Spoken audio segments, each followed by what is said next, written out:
Would y'all pay $50 for y'all nails to look like this the next day? Make sure you stay tuned to the end of this video because I am dropping gems on how to deal with these situations. Now, she did break some of them off, but they were already coming off the next day. So I had to do my whole MMA hookup to get these things off. I got my boiling water, I got my 100% acetone, and I got my soaking bowl.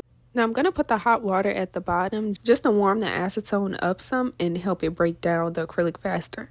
You really want to use the 100% acetone just to speed up the process, just like the water. I usually use nail foils for my regular sets when I use EMA, but since it's MMA, I got to pull out these soaking bowls because them nail foils is not going to cut it for this. Using the nail foils for the MMA would have been a waste of time because it would have got gunky instead of flaking off like how it usually should.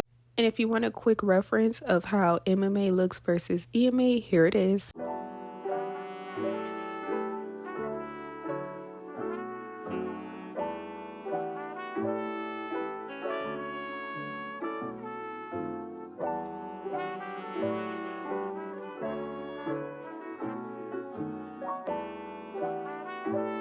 I'm going to use a sanding bit to remove the product when it comes out the acetone and make sure I have an extra one because this stuff gets messy. And also I have my cuticle bit over here for when I'm finished and I could just clean up her nails. And also I have my extra coarse bit to file down the nails. And last but not least, the most important person of the show, my handy dandy dust collector. Where would I be without her? I need her to soak up all this stuff.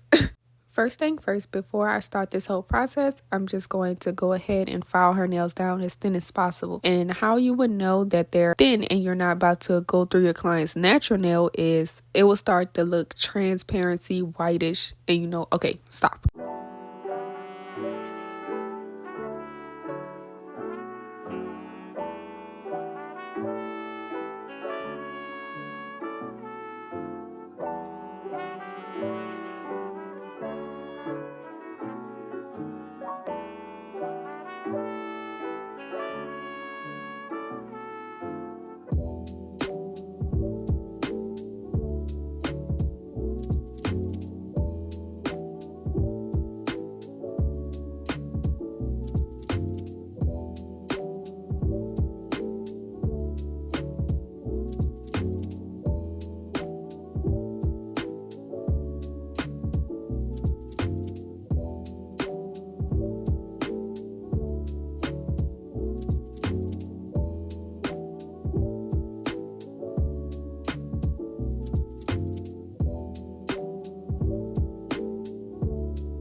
Making sure I dust off all that excess dust so there is no extra residue when she goes into the soaking bowl. And I'm going to have her start soaking while I work on her other hand to cut down some of the time.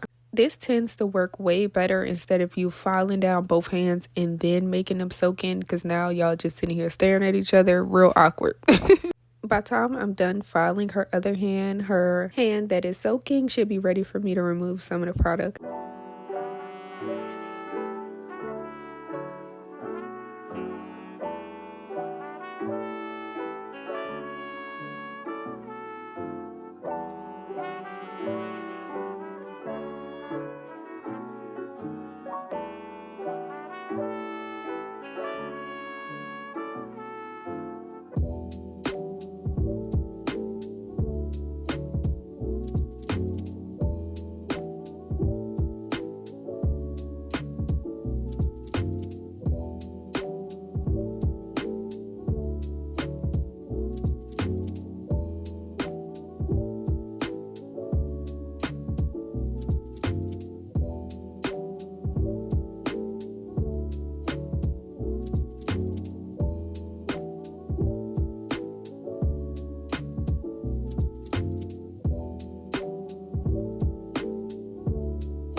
Once the hand comes out, I have my sanding bit ready to go, and I just go ahead and remove my dust collector because this stuff likes to fly and I don't need that gunk getting stuck in there.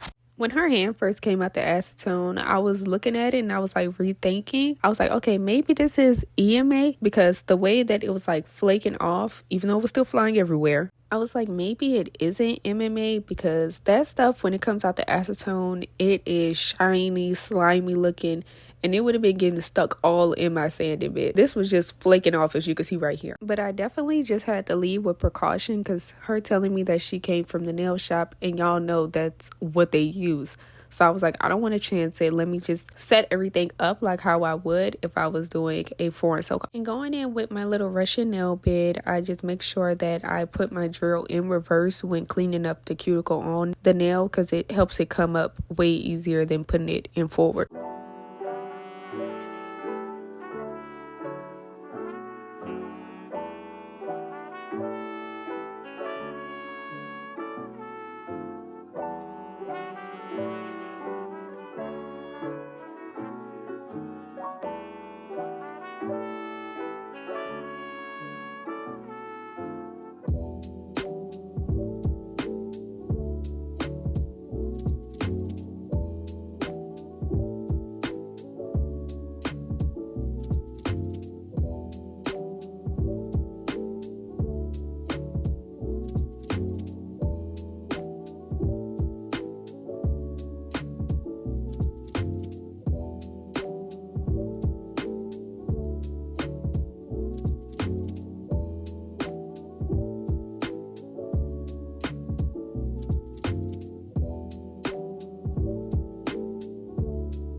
This is one of the ways to soak a foreign set off when you're not familiar with the nails. If y'all know any more ideas, leave them down below if y'all heard of it. But if y'all want to see how I soak my regular sets off using the nail foils, which I feel like is the fastest way, go ahead and press this video right here. And I'm going to see you guys in my next one. Bye. And this is how our nails turned out.